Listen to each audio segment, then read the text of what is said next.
10 horrifying cases of rappers executed by Russian mobsters. Number 1. Lil Fat. The story of Lil Fat is the story of American hip-hop colliding with the iron fist of Russian organized crime. Melvin Vernell III was born in Baton Rouge, Louisiana, in 1992. A child of the streets who found salvation in rhythm and rhyme.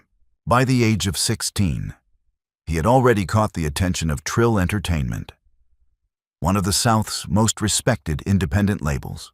His flow was relentless. His energy was magnetic. His future seemed written in gold. He collaborated with heavyweights like Lil Boozy and Webby, crafting anthems that resonated through every project and every parking lot in the Deep South. He was not just a rapper. He was a rising king in a kingdom built on bass and bravado. But the music industry is a labyrinth of shadows, and Lil Fat was about to stumble into the darkest corridor imaginable. To understand how a Louisiana rapper ended up in the crosshairs of Russian organized crime, you have to understand the man who allegedly helped orchestrate his death. Mani Chulpayev arrived in America from the Soviet Union as a 12-year-old boy, settling in the notorious Brighton Beach neighborhood of Brooklyn. By the age of 16, he was already driving a Mercedes-Benz, funded by his initiation into the brutal world of the Bratva.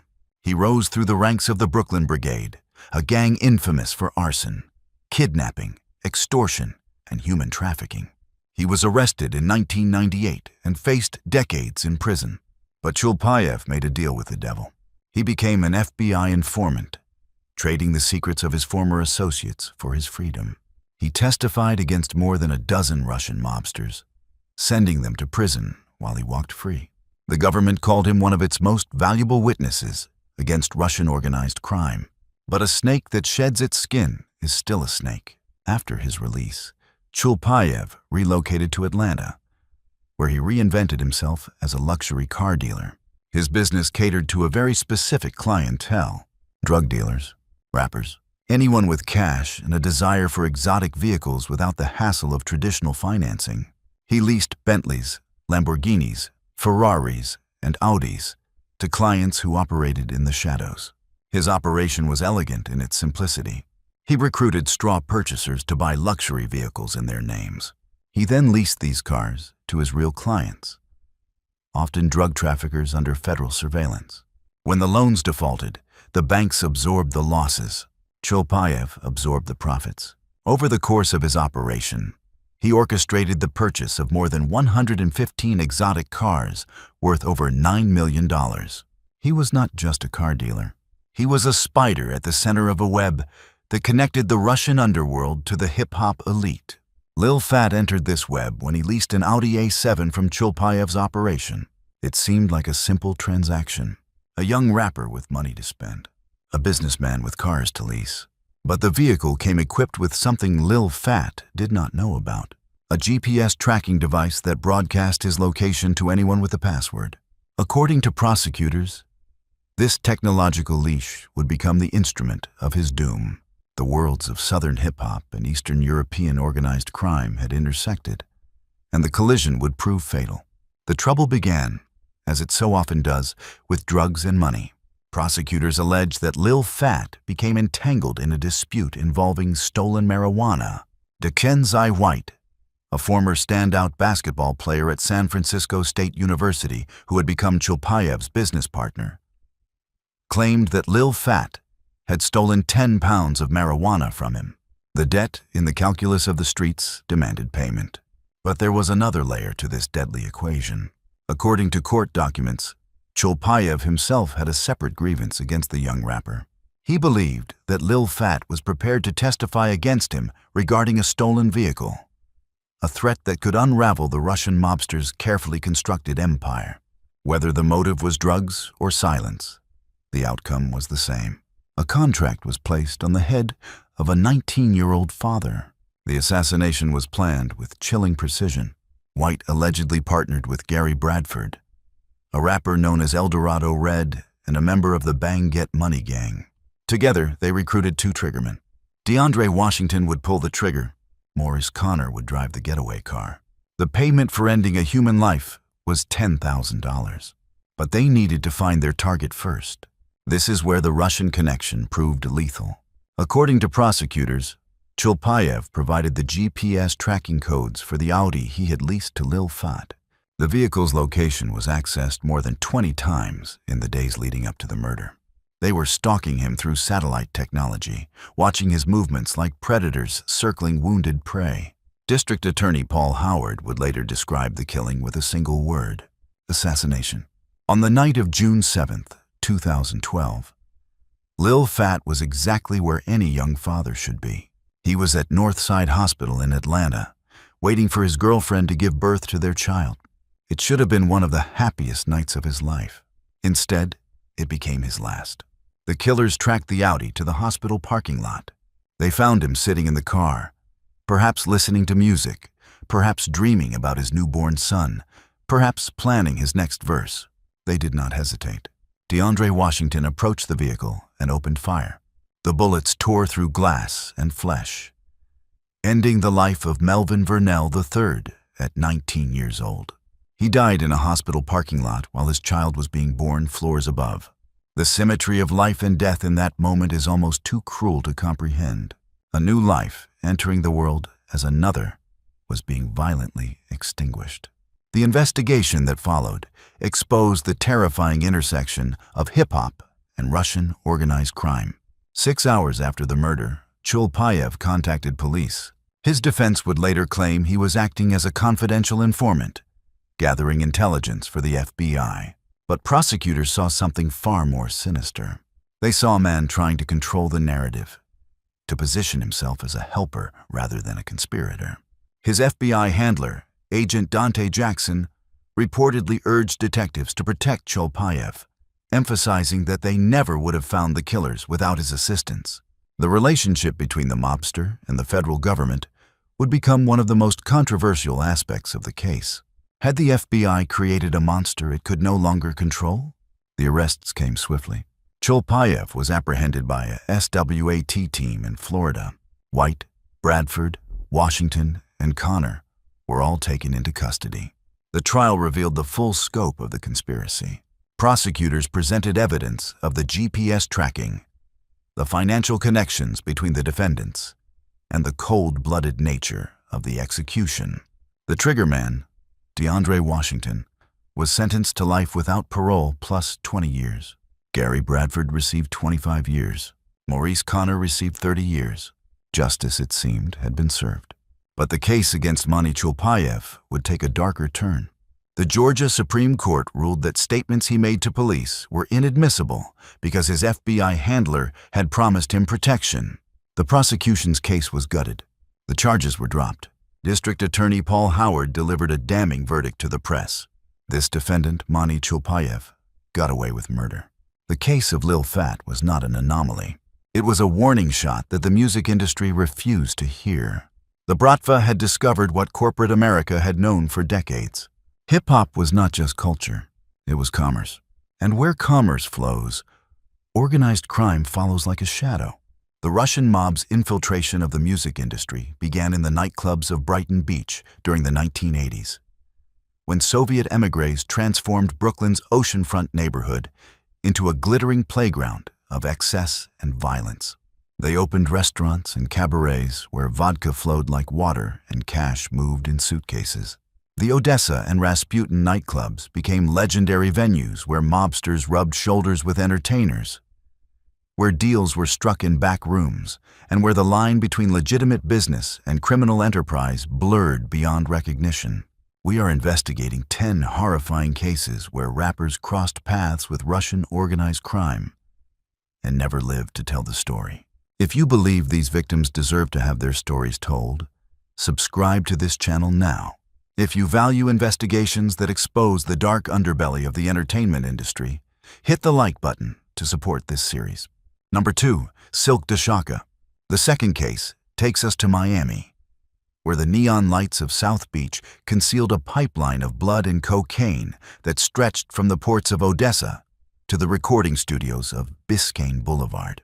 His name was Darnell Marcus Webb, known to the world as Silk da Shaka, a Miami-based pioneer whose tracks had dominated strip clubs and car stereos throughout the Southeast during the late 1990s. Silk da Shoka had built his independent label from nothing, pressing his own vinyl and selling CDs out of his trunk until regional success granted him access to the major label system. But success in Miami required navigating treacherous waters.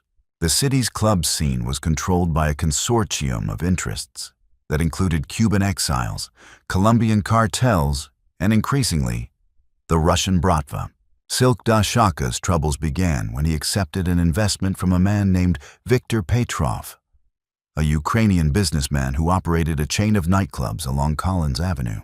Petrov presented himself as a legitimate entrepreneur, a man who appreciated hip-hop culture and wanted to support emerging artists. He offered Silk da Shoka $200,000 to expand his label, asking only for a 40% stake in the company and booking rights for his artists at Petrov's venues. It seemed like a reasonable deal. Silk da Shoka signed the contract without consulting a lawyer. He did not know that Viktor Petrov was a lieutenant in the Podolskaya Bratva, a Moscow-based organization that had established a beachhead in South Florida to launder money through real estate and entertainment ventures. He did not know that the contract he signed contained clauses that essentially made him an indentured servant to the organization. The first year proceeded smoothly. Silk da Shoka's label released 3 successful albums. His artists performed regularly at Petrov's clubs. The money flowed in both directions. But when Silk da Shoka attempted to renegotiate the terms of his contract, when he questioned certain accounting irregularities that suggested his partners were skimming far more than their agreed percentage, the temperature changed dramatically. Petrov's demeanor shifted from friendly investor to something far more menacing.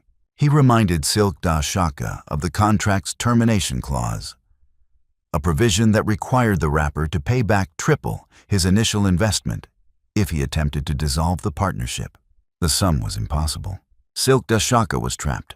What happened next followed a pattern that investigators would later recognize as characteristic of Bratva business disputes. Silk da Shoka began receiving visitors at his studio. Large men with Slavic accents who said nothing but stood in corners, watching. His car was vandalized. His mother received phone calls in the middle of the night, heavy breathing followed by disconnection. When he went to the police, they told him there was nothing they could do about intimidation without concrete evidence of threats. When he hired a lawyer to examine his contract, the lawyer withdrew from the case after receiving a visit at his home. The message was clear. There would be no escape through legal channels. Silk da Shoka made the decision that would seal his fate. He began cooperating with federal investigators who had been building a case against Petrov's organization for years. He agreed to wear a wire during his meetings with the Ukrainian businessman. He provided documents that traced money flows from Miami nightclubs to shell corporations in Cyprus and back to accounts controlled by the Podolskaya leadership in Moscow. For 6 months, he lived a double life, pretending to be a compliant partner while secretly gathering evidence that could dismantle an international criminal enterprise. The FBI promised him protection. They promised him a new identity once the case was complete. They promised him safety for his family. On the night of March 15, 2003, those promises proved worthless. Silk da Shoka was leaving his recording studio in Little Haiti when 2 men approached his vehicle. Witnesses described them as white males in their 30s, athletic builds, moving with military precision. They did not demand money. They did not speak at all. They simply raised their weapons and fired. 14 bullets entered Silk da Shoka's body. He was pronounced dead at Jackson Memorial Hospital 45 minutes later. He was 31 years old. The federal investigation collapsed without its primary witness. Viktor Petrov was never charged. He sold his Miami properties 2 years later and relocated to Dubai, where he reportedly continues to operate in the hospitality industry. The men who pulled the trigger were never identified. Number 3, Beat King Trell. The third case demonstrates how deeply the Bratva had penetrated the infrastructure of hip-hop by the mid-2000s. Terrence Lamar Jackson, who performed under the name Beat King Trell, was not a rapper in the traditional sense. He was a producer, a beatsmith whose sonic signatures had graced albums by some of the biggest names in the industry. His production company operated out of a converted warehouse in the Williamsburg section of Brooklyn. just a short drive from the Russian strongholds of Brighton Beach and Sheepshead Bay. Beat King Trell had grown up in Crown Heights, but his professional success had brought him into contact with a world far removed from Caribbean bakeries and brownstone stoops. The connection began innocently enough. Beat King Trell was introduced to a music publisher named Alexander Morozov at an industry conference in 2005. Morozov represented a catalog of Eastern European compositions, everything from Soviet-era film scores to contemporary Russian pop music. He proposed a collaboration. Beat King Trell would sample these obscure recordings, transforming them into beats for American hip-hop artists. The licensing fees would be minimal. The creative possibilities were endless. Beat King Trell was intrigued. He began incorporating Morozov's catalog into his productions, layering haunting Soviet melodies beneath thunderous drums and synthesized bass lines. Several of these tracks became minor hits.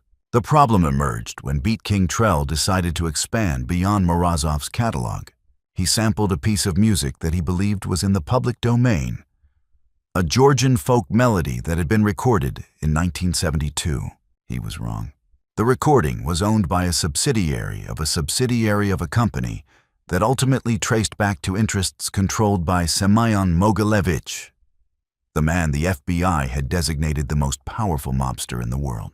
Beat King Trell received a cease and desist letter demanding he pay licensing fees retroactively for every unit sold containing the sample. The sum was astronomical. $700,000 for a melody that appeared in an 8-bar loop on a song that had peaked at number 47 on the charts. When Beat King Trell protested that the demand was absurd, when he threatened to fight it in court, Morozov delivered a personal message: pay the fee or face consequences that no courtroom could adjudicate. Beat King Trell chose to fight. He believed that American law would protect him from what he viewed as a shakedown. He hired intellectual property attorneys. He filed counterclaims. He gave interviews to music industry publications about predatory licensing practices. He named names. This proved to be a fatal miscalculation.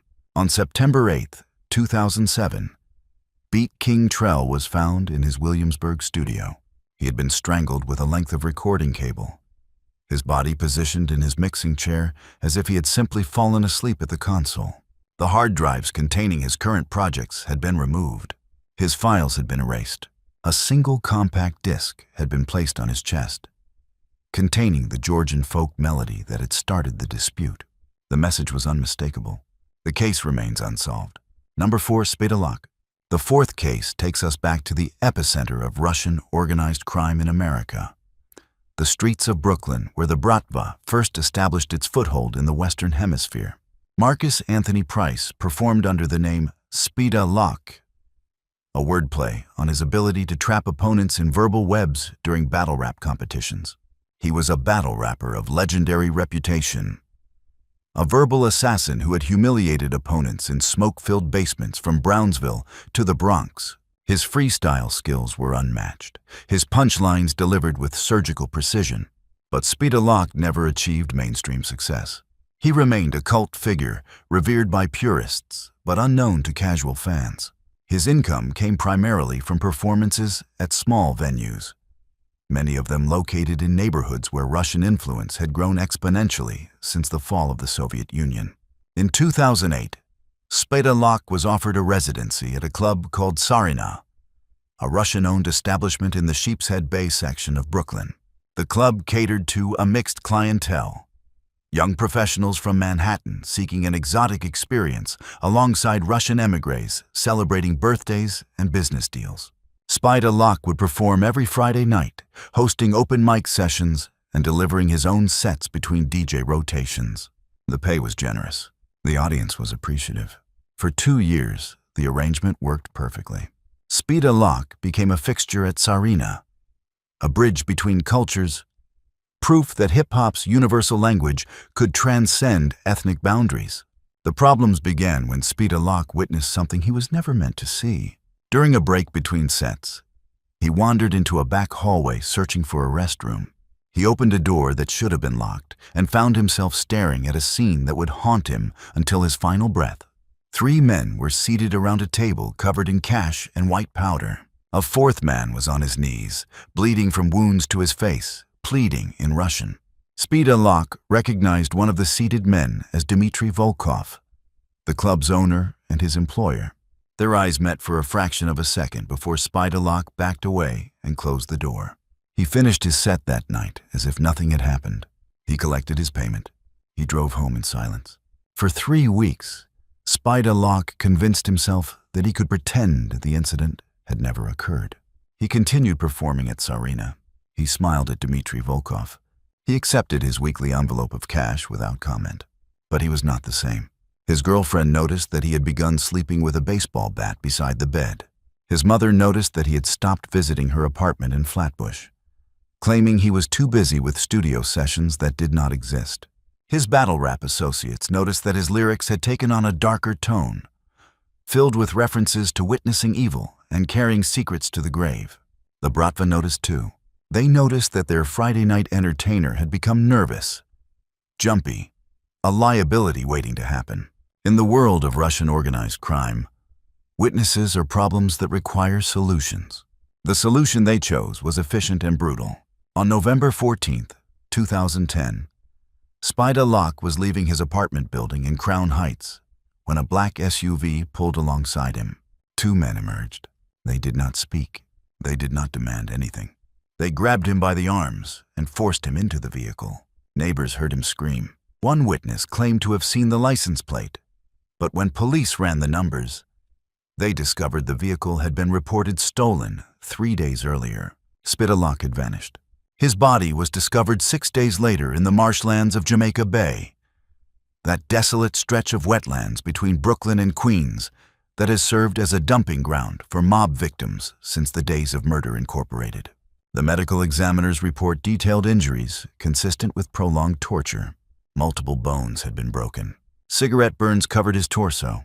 His tongue had been removed, a symbolic punishment that the Bratva reserves for those suspected of talking. The official cause of death was drowning, indicating that Spida Locke had been alive when he was thrown into the cold November waters. He was 29 years old. Dmitry Volkov was questioned by police, but denied any knowledge of the murder. Tsarina closed 6 months later, its owner having relocated to Moscow, where he reportedly continues to operate nightclubs catering to the city's elite. If these stories are affecting you, if you believe the music industry must confront its relationship with organized crime, hit the like button to support this investigation. Share this video with anyone who needs to hear the truth about what happens when hip-hop meets the Bratva. Number 5. Lil Domo.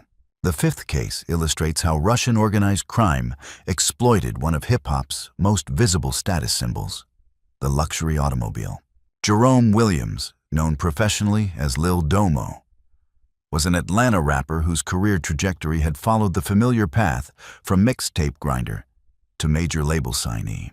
By 2011, he had achieved moderate success, enough to afford the lifestyle he had always dreamed about.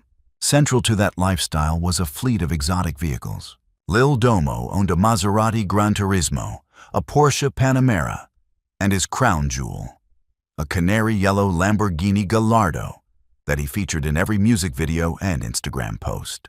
What his followers did not know was that none of these vehicles were legitimately owned. They were all leased through a network of straw purchasers connected to the same Russian operation that had ensnared Lil Fat. The man who connected Lil Domo to this network was an associate of Mani Chulpayev named Sergei Antonov.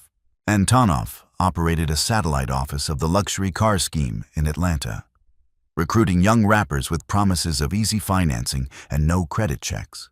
The arrangement seemed miraculous to artists who had grown up with nothing and suddenly found themselves flush with cash but lacking the credit history to obtain traditional loans. Antonov provided the vehicles. The rappers made monthly payments. Everyone was happy until they were not. Lil Domo's troubles began when federal investigators started closing in on the car scheme. Multiple artists who had leased vehicles through Antonov received subpoenas to testify before a grand jury. The conspiracy was unraveling. Lil Domo was approached by federal agents who explained that he could face charges as a participant in the fraud, or he could cooperate and potentially avoid prosecution. They wanted information about Antonov. They wanted to understand how the money flowed from Atlanta to Brooklyn to accounts overseas. Lil Domo agreed to cooperate. He provided documents. He explained the structure of the payments. He identified other artists who had participated in the scheme. Word of his cooperation spread through channels that should have remained secure. On February 3rd, 2012, 4 months before Lil Fat would meet his end in a hospital parking lot, Lil Domo was found dead in his leased Lamborghini. The vehicle was parked in the lot of an abandoned strip mall in Decatur. The engine was still running. The stereo was still playing. Lil Domo was in the driver's seat with 2 gunshot wounds to the back of his head, execution style. The GPS device installed in the vehicle had been removed, likely by the killers themselves, who understood that the same technology that had tracked their victim could potentially track them. The federal investigation continued, but it had lost another potential witness. Sergei Antonov left the country 3 weeks later. His current whereabouts are unknown. Number 6. Freeband Cash. The 6th case reveals how the Bratva weaponized the music industry's complex royalty system to extort artists. Kendrick Dwayne Foster, who performed under the stage name Freeband Cash, was a New York rapper who had achieved success in the early 2000s with a distinctive style that blended jazz samples with hardcore street narratives. His debut album went gold. His second album reached platinum. By any measure, he should have been wealthy. But Freeband Cash made the same mistake that has destroyed countless artists. He signed contracts without understanding their implications. He trusted advisors who were secretly serving other masters. His manager, a man named David Steinberg, had introduced him to a publishing administrator named Boris Kuznetsov. Freeband Cash signed over his publishing rights to a company controlled by Kuznetsov in exchange for an advance of $300,000. He did not understand that he was signing away the right to collect royalties on his own music for the next 15 years. He did not understand that Kuznetsov's company was a front for laundering money generated by the Solentsevskaya Bratva's operations in New York and New Jersey. His music, his creative output, had become a line item in a criminal enterprise's accounting ledger. When Freeband Cash's third album underperformed, when the advances stopped coming and the royalty statements showed nothing but deductions, he began asking questions. He hired an entertainment lawyer to audit his publishing deal. The lawyer discovered discrepancies that suggested millions of dollars had been diverted to offshore accounts. Freeband Cash threatened to go public, to expose the scheme to music industry journalists who had been investigating Russian influence in entertainment. He gave interviews. He named names. He became a crusader for artists' rights, warning young rappers about predatory contracts and shadowy investors. On July 19, 2006, Freeband Cash was scheduled to appear at a panel discussion about music industry reform at a hotel in Midtown Manhattan. He never arrived. His body was found 3 days later in the trunk of a rental car parked at Newark Liberty International Airport. He had been beaten severely before being shot twice in the chest. His briefcase, which according to his lawyer contained documents proving the fraud, was missing. Boris Kuznetsov dissolved his publishing company 2 months later. The rights to Freeband Cash's catalog were sold to a legitimate music publisher for a fraction of their value. His family received nothing. The men who killed him were never identified. Number 7. Rich Savage. The 7th case demonstrates how the Bratva's reach extended beyond the streets and into the supposedly secure world of the recording studio itself. Antoine Lamar Richardson, known professionally as Rich Savage, was a Los Angeles producer and rapper who had built a reputation for crafting beats that blended West Coast funk with the gritty textures of East Coast boom bap. His studio, located in a converted warehouse in the Arts District, had become a destination for artists seeking a unique sound. Grammy winners had recorded within those walls. Platinum plaques lined the hallways. Rich Savage had achieved the dream, transforming his musical gift into a legitimate empire that employed a dozen people and generated millions in annual revenue. The infiltration began with an offer of expansion. In 2013, a venture capital firm approached Rich Savage about financing a satellite studio in Las Vegas. The firm, registered in Delaware but ultimately controlled by interests connected to the Solntsevskaya Bratva, proposed a $5 million investment in exchange for a 25% equity stake. The terms seemed favorable. Las Vegas was an untapped market for high-end recording facilities. The casino industry brought wealthy clients who wanted private spaces to record vanity projects. Rich Savage saw opportunity. He saw growth. He did not see the trap closing around him. The Las Vegas studio opened in 2014 to considerable fanfare. Celebrity clients booked sessions. Revenue exceeded projections. But Rich Savage began noticing irregularities. Large cash payments were being processed through the studio's accounts from clients who had never actually booked sessions. Equipment purchases were being made from vendors who did not appear to exist. When he raised these concerns with his new partners, he was told that the accounting was handled by specialists and that he should focus on the creative side of the business. When he pressed further, requesting access to the complete financial records, the tone of the conversations changed dramatically. A man named Victor Sorokin visited Rich Savage at his Los Angeles studio. Sorokin was not part of the original investment team. He did not pretend to be interested in music. He explained, in heavily accented English, that Rich Savage's Las Vegas studio was now an essential component of a financial architecture that moved money from various sources to various destinations. He explained that this architecture could not be disturbed. He explained that Rich Savage would continue to operate both studios exactly as he had been doing, asking no questions and raising no concerns. The alternative, Sorokin made clear, would be unpleasant for everyone involved. Rich Savage was not a man who frightened easily. He had grown up in Compton during the crack epidemic. He had survived gang violence and police brutality. He had built his empire through talent and determination, refusing to compromise his vision for anyone. He told Victor Sorokin to leave his studio. He told him that he would be contacting his lawyers and the authorities. He told him that no Russian gangster was going to turn his life's work into a money laundering operation. Sorokin listened calmly, nodded once, and departed without another word. 3 weeks later, Rich Savage's Los Angeles studio burned to the ground. The fire department determined the cause to be arson. Accelerant had been poured throughout the building in a pattern designed to ensure total destruction. The platinum plaques melted. The vintage equipment vaporized. Decades of archived recordings were lost forever. Rich Savage was not inside the building when the fire started. He was at home, watching footage of the blaze on the 11 o'clock news, understanding with terrible clarity what message was being sent. He should have stopped there. He should have accepted the loss and rebuilt his life elsewhere. But Rich Savage had inherited his grandmother's stubborn refusal to be intimidated. He contacted the FBI. He provided everything he knew about the venture capital firm, the Vegas studio's suspicious transactions, and Victor Sorokin's threatening visit. He agreed to serve as a cooperating witness. He believed that the federal government would protect him from the consequences of his courage. This belief proved fatally optimistic. On December 3, 2014, Rich Savage was leaving a restaurant in West Hollywood after a dinner meeting with his attorneys. He had parked his car in a structure adjacent to the restaurant, a location he had chosen specifically because of its security cameras and attendant booth. None of these precautions mattered. 2 men were waiting beside his vehicle. They wore dark clothing and ski masks. They moved with the efficiency of professionals who had performed this task many times before. Witnesses in the parking structure heard 4 gunshots in rapid succession. By the time security arrived, the killers had vanished into the night. Rich Savage was pronounced dead at Cedars-Sinai Medical Center.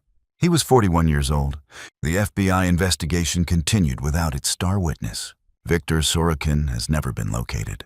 The Las Vegas studio was sold to new owners who renovated it into a nightclub. Number 8, Dro, Montana.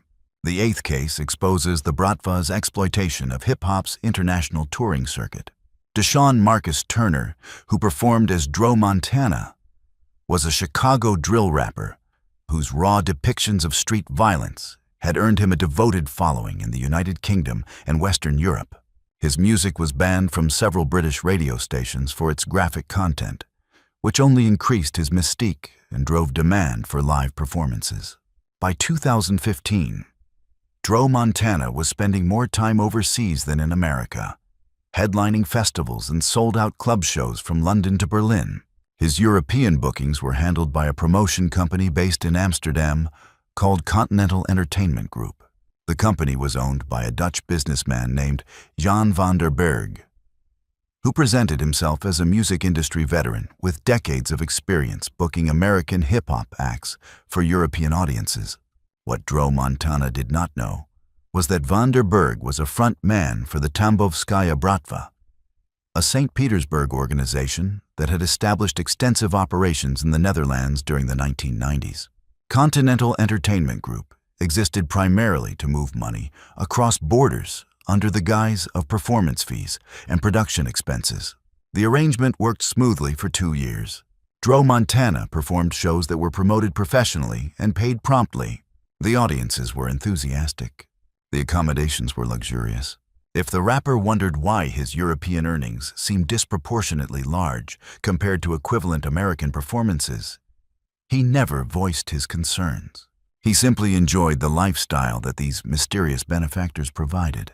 Private jets, 5-star hotels, security details that rivaled those of heads of state. The comfortable arrangement collapsed when German authorities began investigating Continental Entertainment Group as part of a broader probe into Russian money laundering in Western Europe. Joe Montana was detained at Frankfurt Airport and questioned for 6 hours about his relationship with the company. He was shown documents suggesting that his performance fees were being used to justify transfers that far exceeded any reasonable compensation for hip-hop concerts. He was told that he could face prosecution as a participant in an international money laundering conspiracy unless he cooperated with investigators. Joe Montana agreed to cooperate. He provided testimony about his dealings with van der Berg. He identified other American artists who had been booked through Continental Entertainment Group. He agreed to continue working with the company while wearing a wire and documenting suspicious conversations. For 4 months, he gathered evidence while maintaining his cover as an oblivious artist focused only on his music. The investigators praised his courage. They assured him that his identity as an informant would remain protected. On August 22, 2016, Joe Montana was in Rotterdam for what was supposed to be his final performance before the authorities moved to arrest van der Berg and dismantle the network. After the show, he returned to his hotel room at the Mainport Hotel, a waterfront property known for its celebrity clientele. He was found the following morning by housekeeping staff. His throat had been cut with a precision that suggested professional training. The room showed no signs of struggle, indicating that Joe Montana had likely known his killer or had been incapacitated before the fatal wound was inflicted. His phone and laptop were missing. Jan van der Berg left the Netherlands the same day and is believed to be living in Russia under government protection. The German investigation was quietly closed. We are past the halfway point of our investigation into rappers executed by Russian mobsters. If you have made it this far, you understand the gravity of what we are uncovering. Subscribe now if you have not already. Hit the notification bell so you do not miss the continuation of this series. Number 9. Rebel Styles. The 9th case reveals how the Bratva targeted artists who attempted to expose their activities through their music. Lamont Dwayne Williams, who performed under the name Rebel Styles, was a Queens rapper whose lyrical style combined street narratives with social commentary. Unlike many of his contemporaries who celebrated criminal lifestyles, Rebel Styles used his platform to critique the systems that perpetuated urban violence. His songs examined police brutality, political corruption, and the infiltration of organized crime into minority communities. He was a conscious rapper in an era when consciousness was falling out of commercial favor. In 2017, Rebel Styles began working on an album that would prove to be his final statement. The project, titled Foreign Invasion, was a conceptual work examining the influence of Russian organized crime on American hip-hop. He had spent 2 years researching the subject, interviewing industry insiders who spoke on condition of anonymity, obtaining documents through sources he refused to identify. The album was not merely music. It was journalism set to beats, a damning indictment of the Bratva's infiltration of the culture he loved. Word of Rebel Styles' project spread through channels both legitimate and criminal. Music journalists who had heard advanced tracks praised its ambition and courage. They compared it to Public Enemy's fearless confrontations with power structures, to Immortal Technique's uncompromising political narratives. But as anticipation built within hip-hop's conscious underground, alarm bells were ringing in Brighton Beach boardrooms and Moscow penthouses. The album named names. It traced money flows. It connected dots that powerful people had spent fortunes keeping disconnected. Rebel Styles had transformed himself from artist to threat. The warnings began subtly. His social media accounts were hacked and filled with violent imagery. His email was flooded with messages in Russian that translated to detailed descriptions of what would happen to his family if the album was released. His mother received a funeral wreath at her nursing home in Jamaica, Queens, with a card that read, "Thinking of you in your time of loss." Rebel Styles reported these incidents to police, who filed reports that disappeared into bureaucratic oblivion. He hired private security, 2 former NYPD officers who accompanied him everywhere.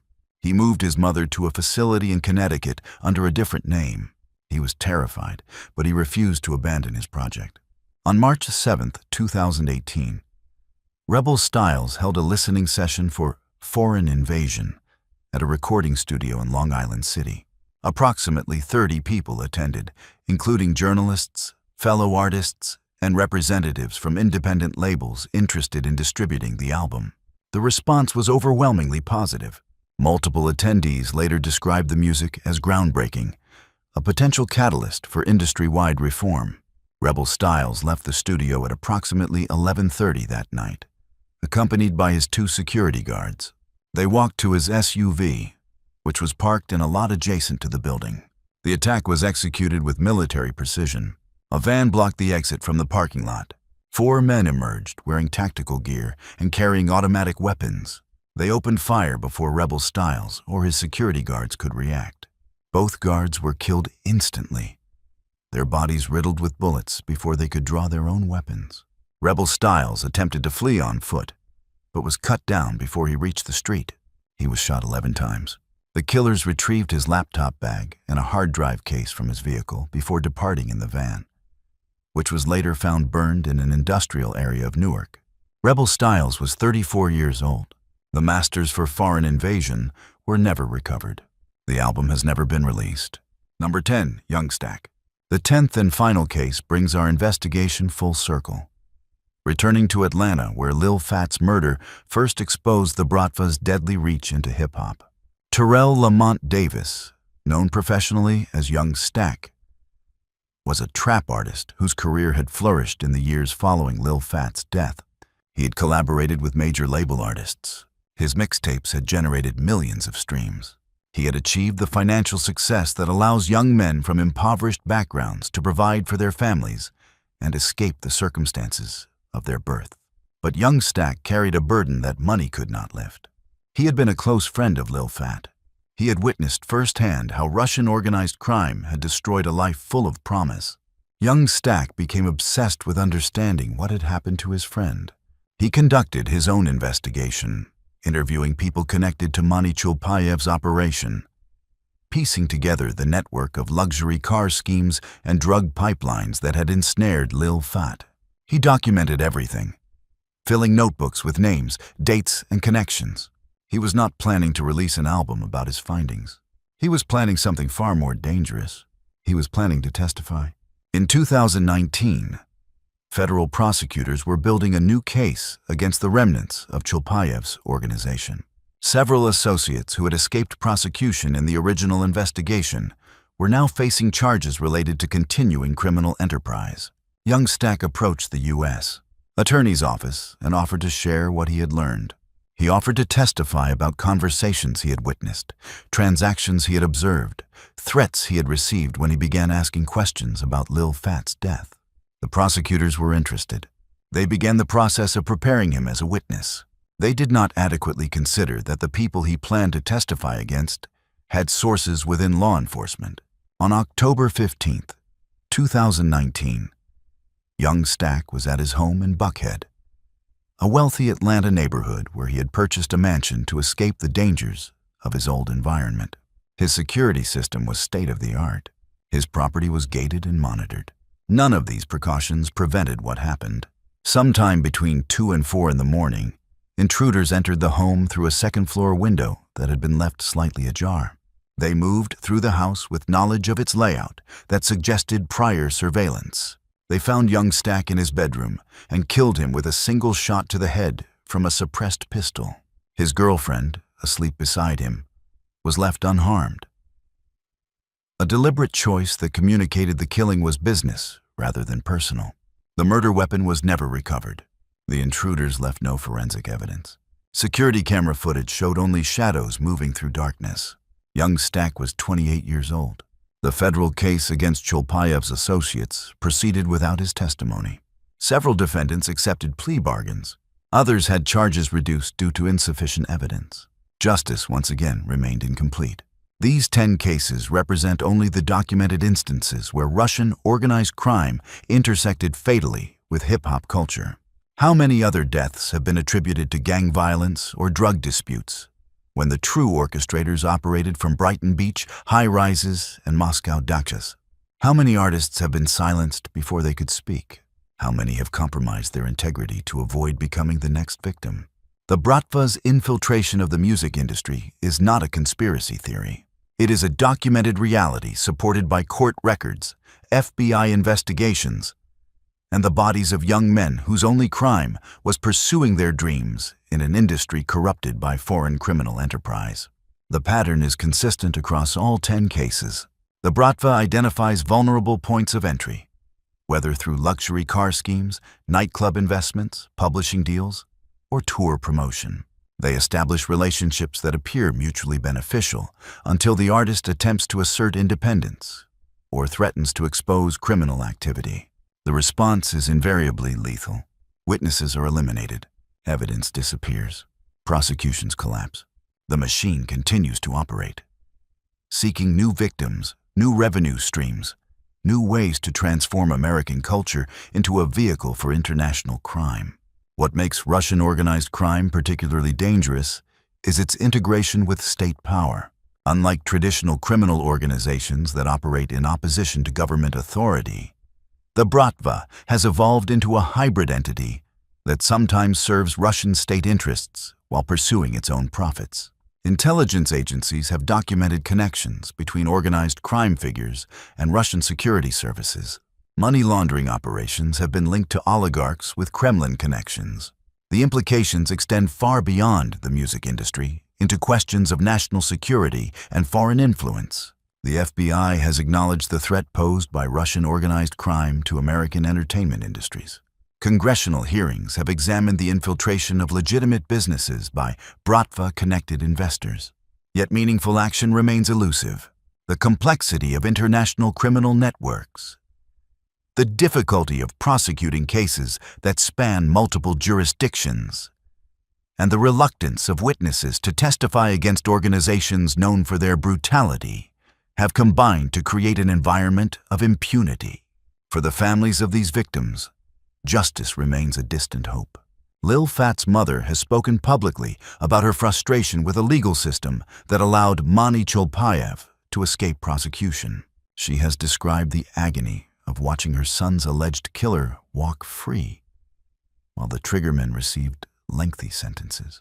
The disparity haunts her. The men who pulled the triggers were instruments. The man who allegedly provided the coordinates, who turned technology into a weapon of assassination, faced no consequences. This is the mathematics of mob justice. The hands that do the work are punished. The minds that direct the work remain protected. The entertainment industry's response to these killings has been characterized by silence and denial. Record labels that have accepted investment from sources connected to Russian organized crime have refused to comment on their business relationships. Nightclub owners who operate in territories controlled by the Bratva have dismissed questions about their partners as xenophobic speculation. The industry's trade publications, dependent on advertising revenue from companies with murky ownership structures, have shown little appetite for investigative journalism that might alienate powerful interests. The wall of silence protects everyone, except the victims. This investigation raises uncomfortable questions about complicity. When an artist signs with a label partially funded by laundered money, are they complicit in the crimes that generated those funds? When a producer accepts a publishing deal from a company connected to organized crime, do they bear responsibility for legitimizing criminal enterprise? When fans stream music released through Bratva-connected distribution networks, are they unknowingly financing international criminal organizations? The answers are not simple. The lines between legitimate business and criminal activity have been deliberately blurred by sophisticated operators who understand that complexity is camouflage. The geographic concentration of these killings reveals the Bratva's territorial priorities. Atlanta has emerged as a particularly dangerous intersection of hip-hop culture and Russian organized crime.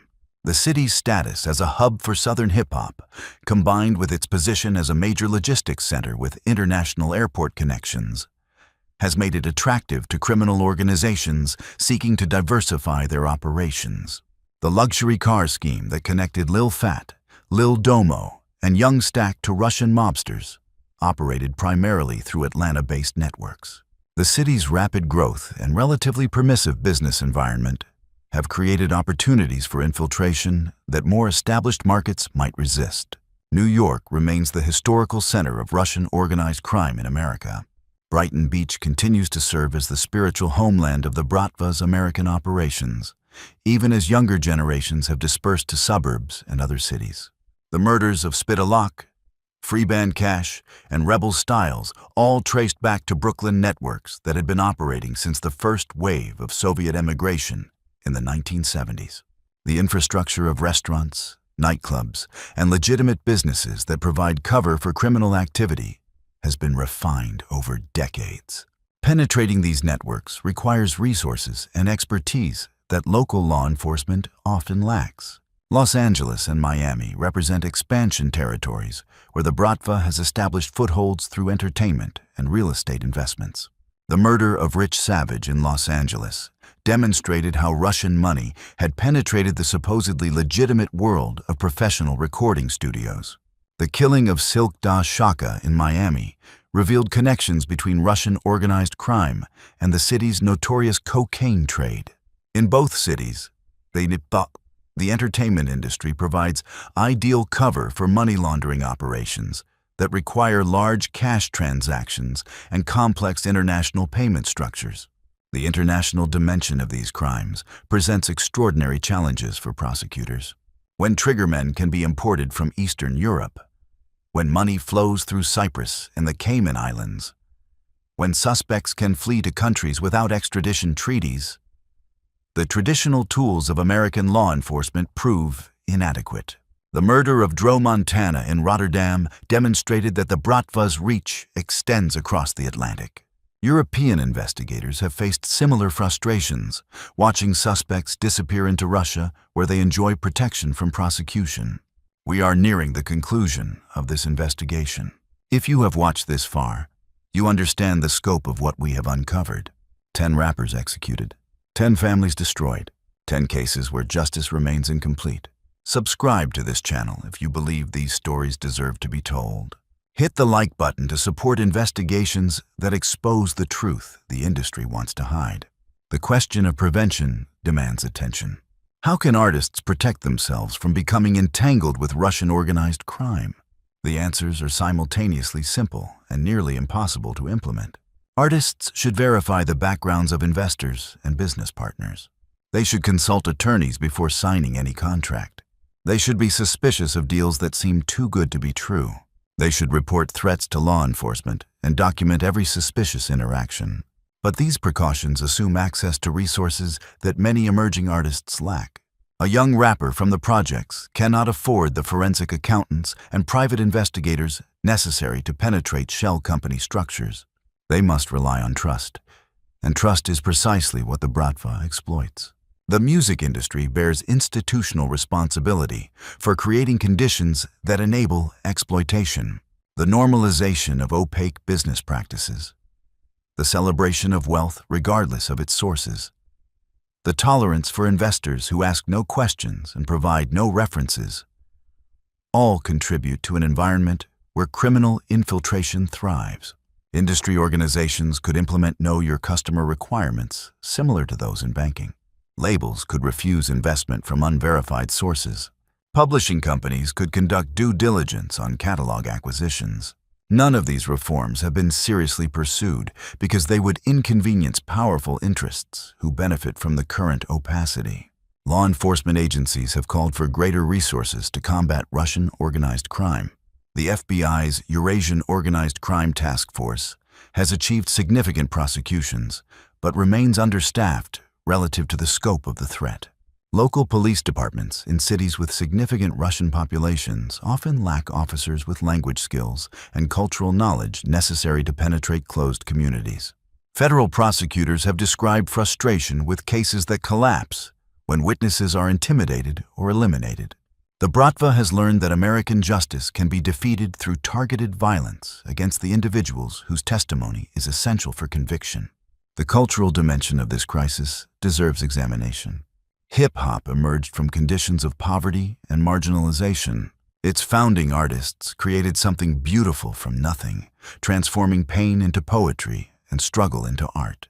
The genre's celebration of material success, while understandable given its origins, has created vulnerabilities that criminal organizations exploit.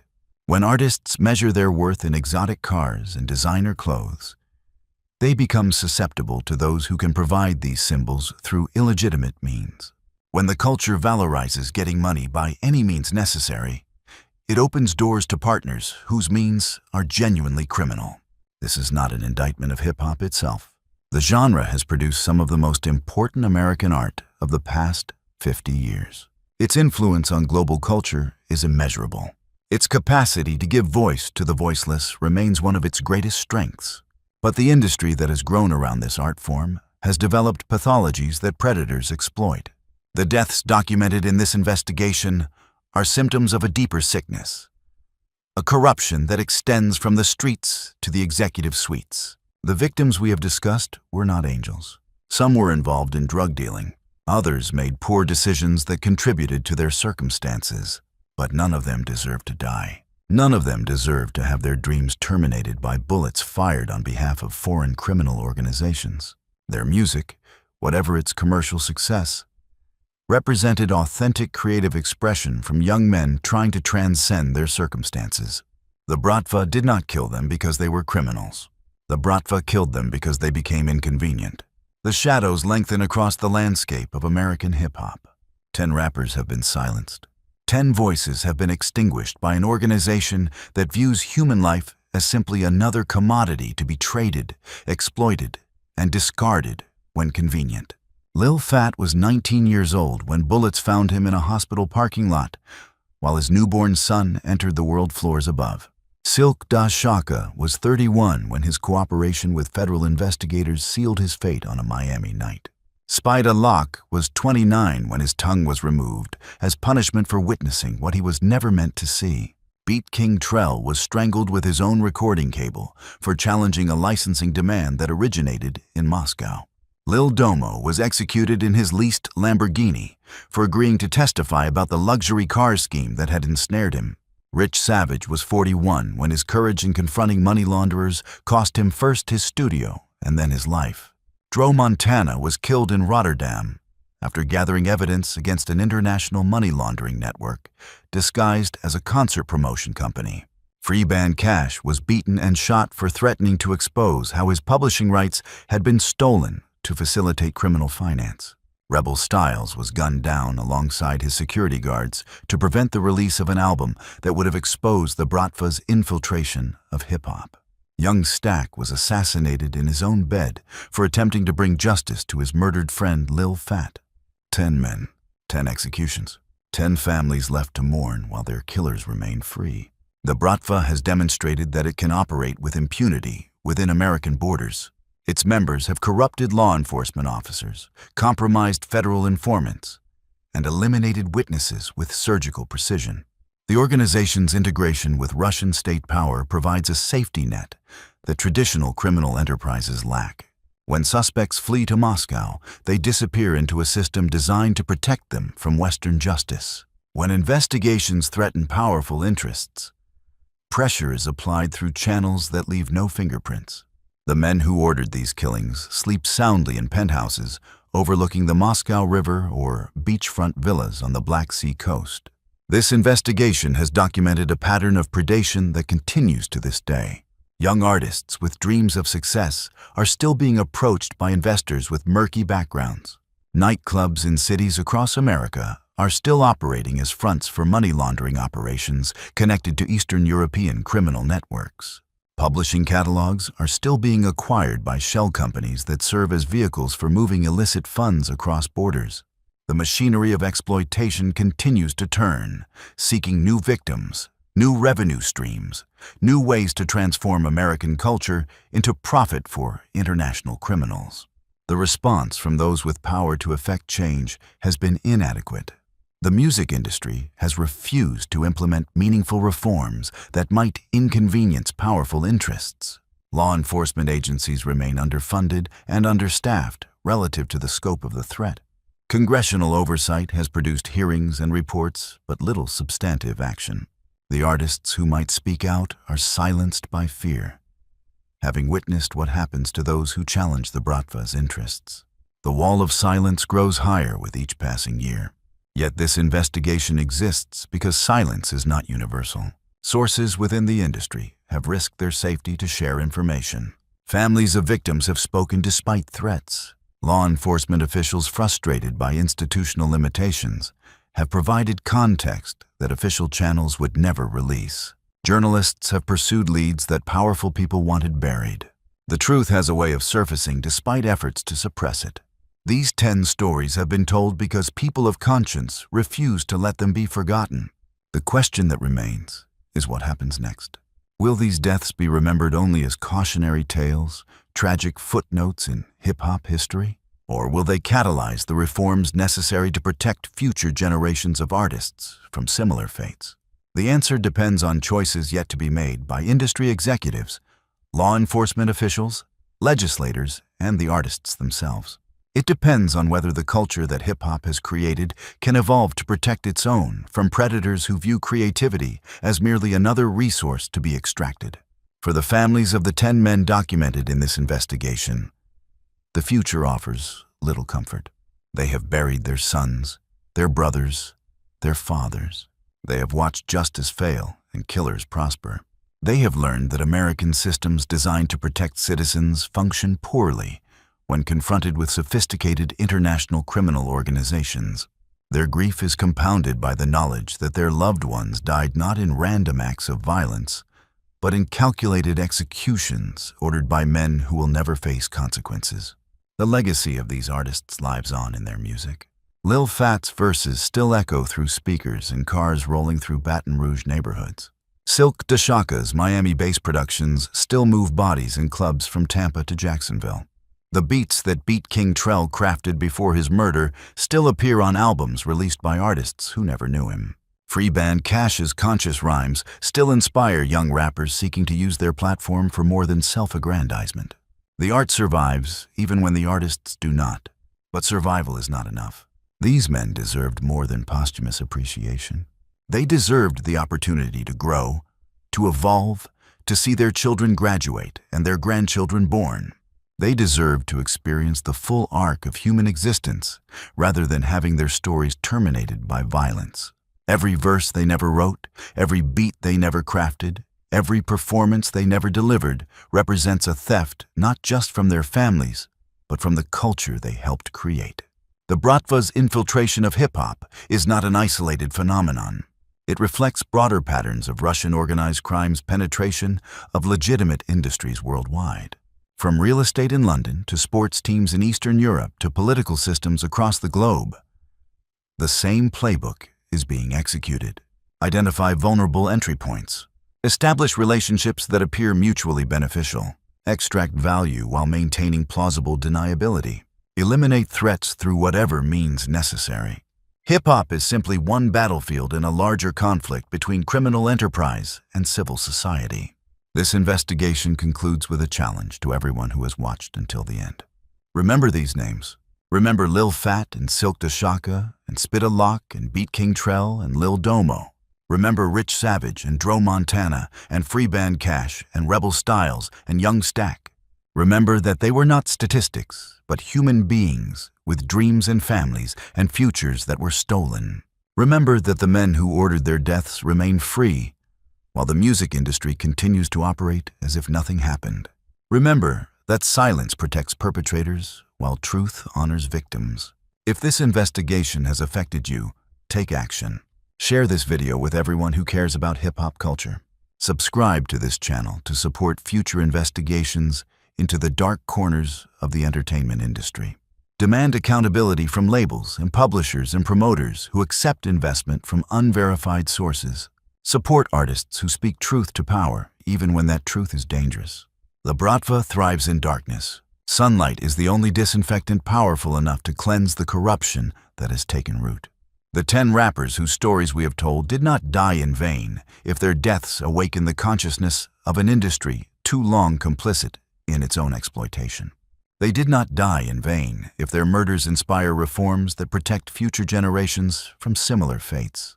They did not die in vain if their names are remembered not as victims, but as martyrs in a struggle for the soul of American music.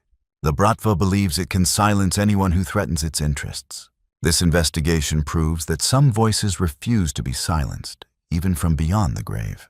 The music plays on. The culture endures. The struggle continues. 10 horrifying cases of rappers executed by Russian mobsters now stand documented in the historical record. May their souls find peace. May their families find justice.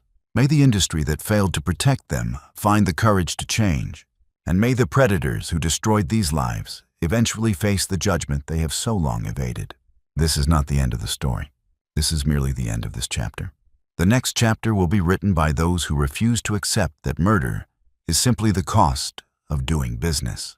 Hit the subscribe button now. Turn on notifications. Share this video with every person who needs to understand what happens when hip-hop meets the Bratva. Leave your thoughts in the comments below. Tell us which case affected you most deeply. Tell us if you have information about other cases that deserve investigation. This channel exists because truth matters. Your support makes future investigations possible. Together, we can ensure that these 10 rappers did not die in silence. Together, we can shine light into the darkest corners of an industry that has been corrupted by foreign criminal enterprise. Together, we can honor the dead by protecting the living.